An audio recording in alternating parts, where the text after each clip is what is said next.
एक तो आपने कहा कि मामलात अदालतों में जाएंगे, और अदालतों में जाएंगे तो फिर जाहिर है हमारे जो अगले, अभी तक तो चीफ जस्टिस हमें हम बावर करते हैं और समझते भी हैं कि मंसूर अली शाह ही होंगे, एक बात। दूसरी बात यह कि आप ये समझ रहे हैं कि ये जो अंदर के मेल्ट डाउन की आप बात कर रहे हैं, उसमें क्या है, अंदर बददिली इतनी ज़्यादा है, या कोई कोर्ट का वो प्रोसेस जो बाद वजूहात पर रुका हुआ है, इलेक्शन कमीशन की एक ख़ास नुक्ता नज़र की वजह से भी, क्या उसमें कोई रास्ते खुल रहे हैं कि जो फॉर्म 47 को नंगा करें? काई साहब, असल बात यह है कि इस वक्त जो फॉर्म 45 और 47 का जो डिस्क्रिपेंसी है, उसको हुकूमत ने धांधली से रोका हुआ है, और इसके खिलाफ इंटरनेशनल प्रेशर जो है वो बहुत बढ़ रहा है, और वो प्रेशर जो है वो हुकूमत के ऊपर भी है और वो जुडिशरी के ऊपर भी है। मैं ये समझता हूं कि इस प्रेशर को मजीद शायद जुडिशरी भी ना उठा सके और हुकूमत भी ना उठा सके। उसके नतीजे में ये केसेस जो है ये अदालत में जाएंगे, अदालत में जाने के बाद इनके जो फैसले आएंगे, और उसका ट्रेलर जो है वो आपने उस दिन देख लिया, जो अदालत की तरफ से एक क्लैरिफिकेशन आई है। मेरा ख्याल है ये क्लैरिफिकेशन भी है, ये वार्निंग लेटर भी है, और ये मुस्तकबिल का खाका भी है, जो हुकूमत को देख लेना चाहिए कि इसके बाद जो है इंसाफ का ही बोलबाला होना है, और इंसाफ की वजह से जितनी बेइंसाफियां 8 फरवरी को हुई हैं, वो सारी की सारी जो हैं उन्हें खत्म किए बगैर अब हमारा आप दूर की नजर रखते हैं, ये फरमाइएगा कि वजीर आजम UNGA के लिए अमेरिका जा रहे हैं, वहां वो खिताब भी करेंगे, 28 तारीख 29 तारीख को वापस आएंगे, तो क्या उस वक्त तक सब अच्छा होगा, आके वो तरमीम करवा लेंगे?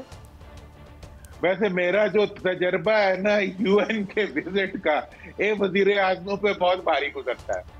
अभी मैं कितने वजीर आजमों की दिखाऊं खबरें जो कि बस इस विजिट के बाद जो है वो फारिग ही हो गए।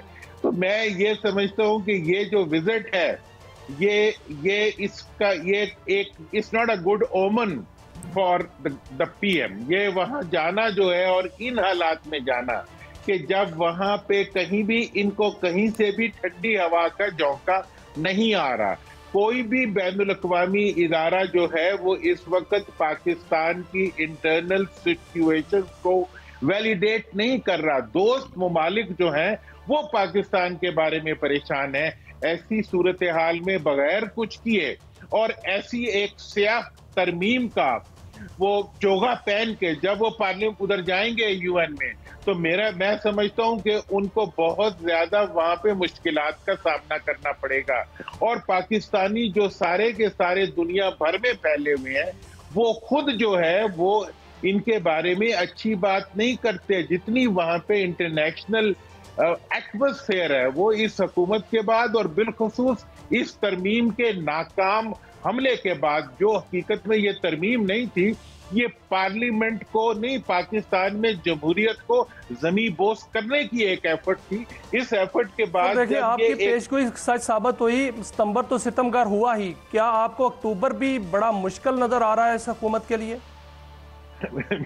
मेरा तो ये ख्याल है कि ये जो इस वक्त चल रहा है, इनका बुरा वक्त जो है वो 8 फरवरी से चल रहा है, और ये इस वक्त एक उस पे बैठे हुए स्लाइड पे जो कि ऊपर से नीचे की तरफ जा रही है, और अब मुझे लगता है कि सितंबर के आगे वो रोलर कोस्टर ना बन जाए, जो कि बहुत तेजी से। अच्छा, एक प्रैक्टिकल क्वेश्चन दुरानी साहब, अब जो मुस्तकबिल का खाका ही बना सकते हैं वो तो रब जुल जलाल को पता है क्या होना है, क्या शक्ल बनती नज़र आती है? ताज़ा इलेक्शन होते नज़र आते हैं आपको, या जो एक अपोजिशन मेन पार्टी PTI के जो क्लेम्स हैं कि जी ये तो हमारे फार्म्स हैं, उधर कोई लगता है कि इस तरह से एक सेटअप तो आगे चलाना है, IMF से पैसे भी लेने हैं, पॉलिटिकल स्टेबिलिटी भी लानी है, शक्ल क्या नज़र आती है आपको आने वाले दिनों की, if at all this dispensation is on it's way out?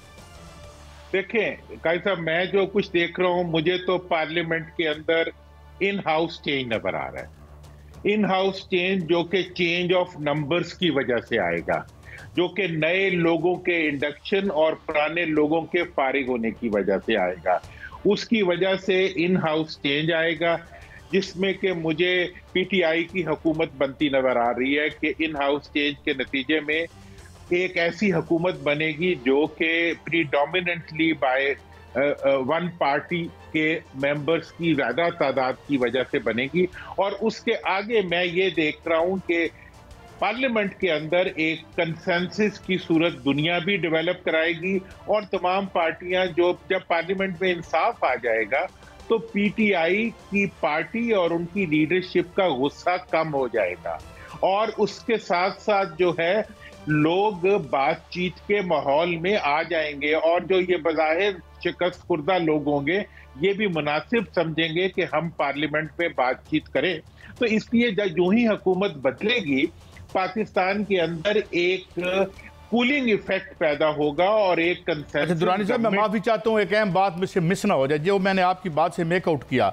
आप ये भी इंडिया दे रहे हैं कि ये सारा इनिशिएटिव पॉलिटिकल पार्टीज का था, इसके पीछे कोई और जो हम कहते हैं एस्टेब्लिशमेंट या उनका नहीं था, ये इनिशिएटिव पीपीपी और मुस्लिम लीग नून का था सोली इस कॉन्स्टिट्यूशनल अमेंडमेंट के हवाले से? काई साहब, मेरा तो असल में क्लेम जो है 54 साल पुराना है। मैं कह रहा हूँ पिछले 54 साल से जितने भी गैर आईनी और गैर कानूनी और अवाम दुश्मन इकदामात हुए हैं उनमें ये सब इकट्ठे रहे हैं, ये इसमें इन्वॉल्व रहे हैं। कभी इसके ऊपर पूरा प्रोग्राम कर लें तो मैं बता दूंगा। इस्टेब्लिशमेंट को इन्होंने हमेशा इस्तेमाल किया है और उसको एक बार बर्दारी के लिए इस्तेमाल किया है। फौज को भी इन्होंने इसी पर्पस, इवन जब मार्शल लगे हैं तब भी बेनिफिशियरी तो यही रहे हैं और इन्हीं के क्रॉनीज रहे हैं।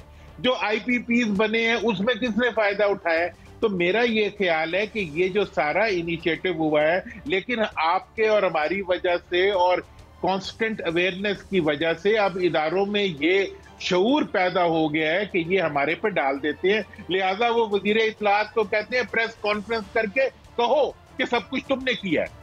पहले ये गोल गोल बातें करके जो है इधर से बॉल इधर उछाल दी, इधर से बॉल मेरे से एक बात करवा दी, आपसे दूसरी बात करवा दी और ये तासुर अभी भी कुछ लोग। लेकिन सर हुकूमत को तो ड्राफ्ट का ही पता नहीं था। इसहाक डार साहब कहते हैं मुझे पता नहीं है, वजीर कानून कहते हैं मैंने नहीं देखा, तो फिर कैसे ये खुद ड्राफ्ट कर सकते हैं? इनको पता, इनकी तो फिर चाल हो सकती है। अगर इन्हें नहीं पता ना और ये कहते हैं तो फिर इन्हें चाहिए कि टीवी पे आके कहीं और इस्तीफा दे दे। मैं ऐसे चोर को नहीं मानता। माल मसरूक का जिससे बरामद हो, आप मुझे बताएं, आपने ड्राफ्ट, आप इतने माशाल्लाह बहादुर है, आपने ड्राफ्ट ले लिया होगा, किसने आपको ड्राफ्ट दिया है? इन्हीं से मिला है ना पार्लियामेंट में, मैंने, इन्होंने दिया है। इसका मतलब है जिससे माल मसरूक का बरामद होगा, जिससे ये अमेंडमेंट के कागज बरामद होंगे, वही इसका खालिक होगा। अगर वो ये कहता है कि मैं खालिक नहीं हूं तो इसका मतलब यह है कि दिन दिहाड़े रॉबरी करके चोरी का माल लेके जा रहे हैं और कह रहे हैं कि मैं चोर नहीं हूं। यही चोर है, इन्हीं को चोर कहेंगे तो मसला हल होगा। और इन्हीं से माल बरामद हुआ है। हाँ, मैंने आपको बता दिया है कि इसके ड्राफ्ट करने वाले, मैं पूरी यकीन से कहता हूं, वो वही लोग हैं जो इनके साथ है। कहीं इतने बड़े कानूनदान मौजूद नहीं होते जितने पीपल्स पार्टी के पास मौजूद है और जितने नून के पास मौजूद है और जितने अदालतों में मौजूद है। सब कानूनदान इधर ही है, तो इधर से ही निकलेगा ना ये कॉन्स्टिट्यूशनल अमेंडमेंट।